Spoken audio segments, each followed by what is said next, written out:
Senators, Mr. President, to close, I want to say something personal about the stakes of this decision, whether President Trump can stand trial and be held to account for inciting insurrection against us.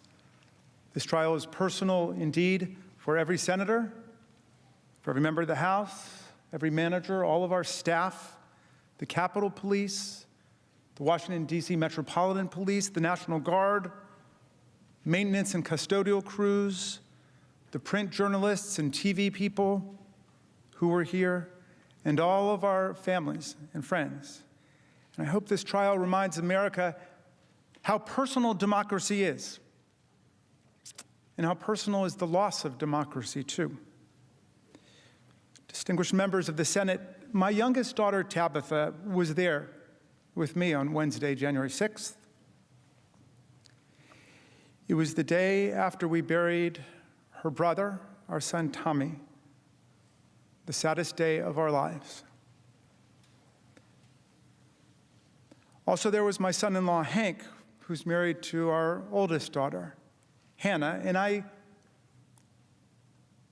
consider him a son, too, even though he eloped with my daughter and didn't tell us what they were going to do.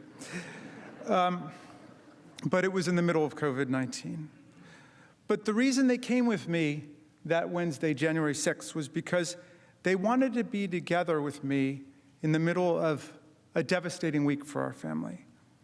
And I told them I had to go back to work because we were counting electoral votes that day on January 6th. It was our constitutional duty. And I invited them instead to come with me to witness this historic event, the peaceful transfer of power in America. And they said they heard that President Trump was calling on his followers to come to Washington to protest, and they asked me directly, would it be safe? Would it be safe? And I told them, of course it should be safe. This is the Capitol. Steny Hoyer, our majority leader, had kindly offered me the use of his office on the House floor because I was one of the managers that day and we were going through our grief. So Tabitha and Hank were with me in Steny's office as colleagues dropped by to console us about the loss of our middle child, Tommy, our beloved Tommy. Mr. Neguse and Mr. Cicilline actually came to see me that day. Dozens of members, lots of Republicans, lots of Democrats came to see me. And I felt a sense of being lifted up from the agony. And I won't forget their tenderness. And through the tears, I was working on a speech for the floor when we would all be together in joint session. And I wanted to focus on unity when we met in the House. I quoted Abraham Lincoln's famous 1838 Lyceum speech, where he said that if division and destruction ever come to America, it won't come from abroad. It'll come from within, said Lincoln. And in that same speech, Lincoln passionately deplored mob violence. This was right after the murder of Elijah Lovejoy, the abolitionist newspaper editor. And Lincoln deplored mob violence, and he deplored mob rule, and he said it would lead to tyranny and despotism in America. That was the speech I gave that day after the House very graciously and warmly welcomed me back. And Tabitha and Hank came with me to the floor, and they watched it from the gallery.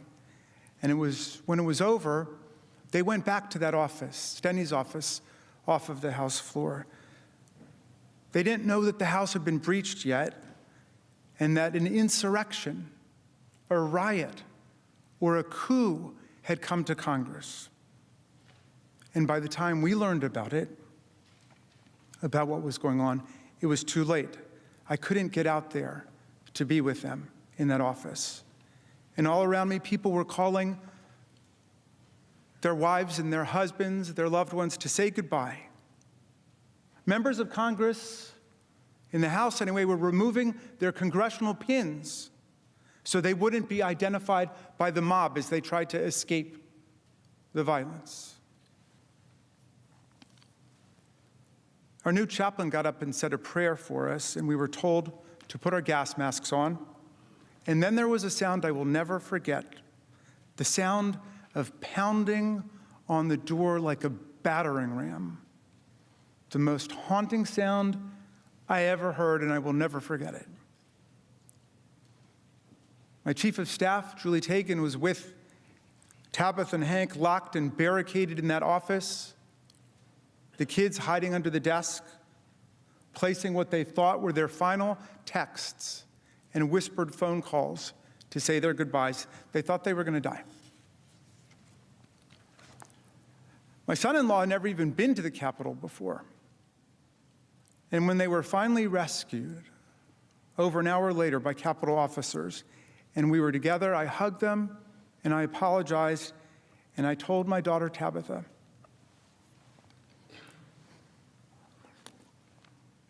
who's 24 and a brilliant algebra teacher in Teach for America now, I told her how sorry I was, and I promised her that it would not be like this again the next time she came back to the Capitol with me. And you know what she said? She said, "Dad, I don't want to come back to the Capitol again."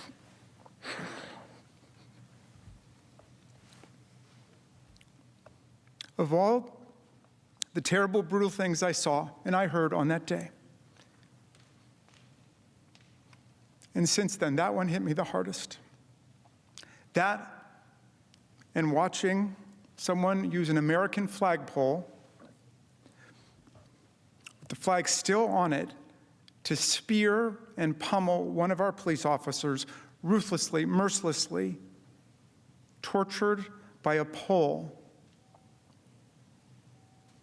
with a flag on it that he was defending with his very life.